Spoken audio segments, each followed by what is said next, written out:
पहुंच चुकी थी। Moment a lady reaches puberty and a gent reaches puberty, they can marry. मैं मानता हूँ एक 12 से 13 साल की बच्ची शारीरिक रूप से सेक्स और रिप्रोडक्शन के लिए रेडी हो सकती है, लेकिन मेंटल मैच्योरिटी का क्या? हम जानवर तो हैं नहीं कि हम इस फैक्ट को दरकिनार कर दें कि भले ही कोई बच्ची शारीरिक रूप से मैच्योर हो, लेकिन क्या वो अपनी जिंदगी के लिए सही फैसले ले सकती है? जाकिर नाइक, हम इंसान हैं, जानवर नहीं कि सिर्फ फिजिकल मैच्योरिटी के नाम पर किसी मासूम के हक मार लें। तो अब सवाल ये आया, क्या उन बेचारी बच्चियों की कोई लाइफ नहीं थी जिनकी केवल 11-12 साल की एज में शादियां हो जाती थी? इस्लाम कितना ईविल है, बेचारी उन सो कॉल्ड बच्चियों की मेंटल मैच्योरिटी का क्या होगा? तो सबसे पहले ये जाहिल लोग यहाँ पर इमोशनल फैलेसी कमिट कर रहे हैं, अपील टू इमोशंस। इस फैलेसी में विदाउट किसी रेलेवेंट फैक्ट्स एंड लॉजिक के सिर्फ इमोशनल गेम प्ले करते हैं ये जाहिल।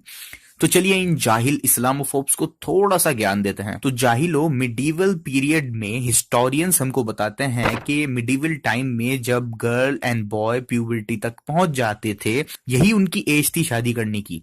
तो प्यूबर्टी की एज ही शादी की एज थी उस टाइम मिडीवल पीरियड में।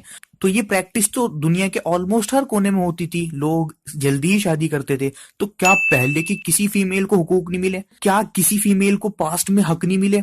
क्या हर किसी का बचपन छिन गया उनसे? Well no. चलिए समझाता हूं। ये साइंटिफिक चार्ट समझाता है कि कैसे पुराने लोगों की एवरेज लाइफ एक्सपेक्टेंसी ओनली 20 और 25 और 30 इयर्स थी। जी हाँ, ओनली 20 to 30 इयर्स जिया करते थे मिडीवल पीरियड के लोग। और जैसे जैसे हम लोग मॉडर्न एरा की तरफ आए, वैसे वैसे लोगों की उम्रें बढ़ना शुरू हो गईं। तो ऐसा क्यों था? क्यों पुराने लोगों की एजेस इतना कम होया करती थी? क्यों वो इतने कम जिया करते थे लोग? वेल, इसकी वजह है उस टाइम इंसानों को बायोलॉजी की और मेडिकल नॉलेज नहीं थी। उस टाइम पर कोई वैक्सीन नहीं थी, कोई दवाइयां नहीं थी। छोटे छोटे मरज बड़े बन जाया करते थे बिना दवाइयों के। तो इस वजह से लोगों की एजेस, उम्रें बहुत कम होया करती थी उस टाइम पर।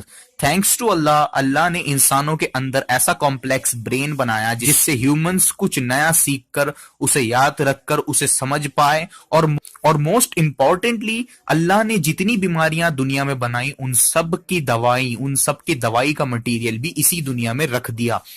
कितना बुरा होता कि अगर मर्ज होता लेकिन दवाई का मटेरियल ही ना होता। तो कितना बुरा होता कि अगर मर्ज हमारे पास होता और दवाई होती ना। तो अल्लाह ताला का हमें शुक्र अदा करना चाहिए, जितनी बीमारियां पैदा करी उन सब की दवाई भी इसी दुनिया में रखी। तो इस तरह धीरे धीरे after many failures medical knowledge expand हुई, हमारे पास इंफॉर्मेशन आई, जिससे लोगों की उम्रें बढ़ना स्टार्ट हो गई। आप देख सकते हैं इसमें उम्र बढ़ ही जब रही है जब मेडिकल नॉलेज एडवांस हो रही है धीरे धीरे। फ्यूचर में हमारी उम्रें और भी बढ़ सकती हैं और बढ़ेंगी, क्योंकि उस टाइम की एवरेज लाइफ एक्सपेक्टेंसी ओनली 20 से 35 साल की थी। इस वजह से लोग 11, 12, 13 साल की उम्र में शादियां करते थे। 12 से 13 साल की बच्ची शारीरिक रूप से सेक्स और रिप्रोडक्शन के लिए रेडी हो सकती है, लेकिन मेंटल मैच्योरिटी का क्या?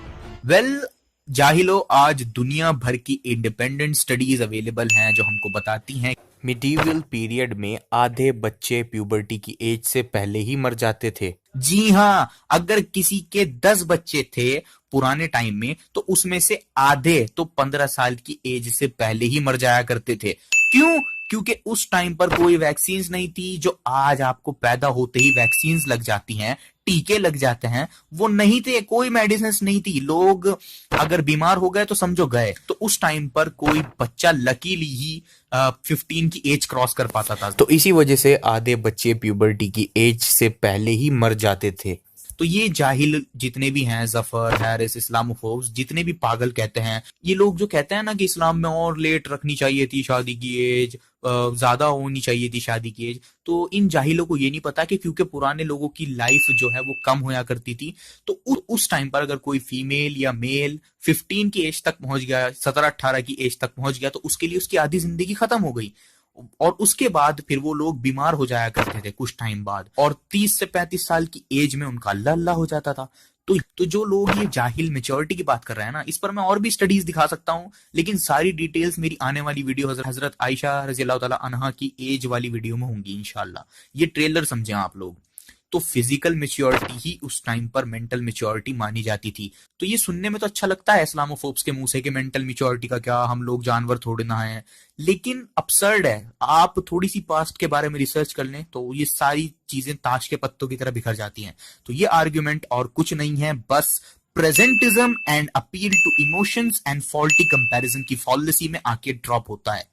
तो ये वजह है कि इस्लाम ने कोई मिनिमम शादी की एज नहीं दी और ना ही कोई मैक्सिमम शादी की एज दी, क्योंकि अल्लाह ताला को पता था कि हर दौर में इंसानों के हालात चेंज होते आए हैं और लोगों की उम्रें चेंज होती रहेंगी आने वाले टाइम में भी, और आज भी लोगों की उम्रें चेंज हो रही हैं। अब धीरे धीरे हमारी एवरेज लाइफ जो है वो बढ़ती जा रही है, तो फ्यूचर में ये और ज्यादा होगी। तो अगर इस्लाम कोई मिनिमम एज बताता शादी की या मैक्सिमम एज बताता तो फ्यूचर वाले लोगों के लिए इस्लाम जो है वो इररिलेवेंट हो जाता। तो ये तो सिर्फ एक खेल था मेरी तरफ से, असली मजा तो अगली वीडियो में आएगा, तो अगली वीडियो भी जरूर देखना।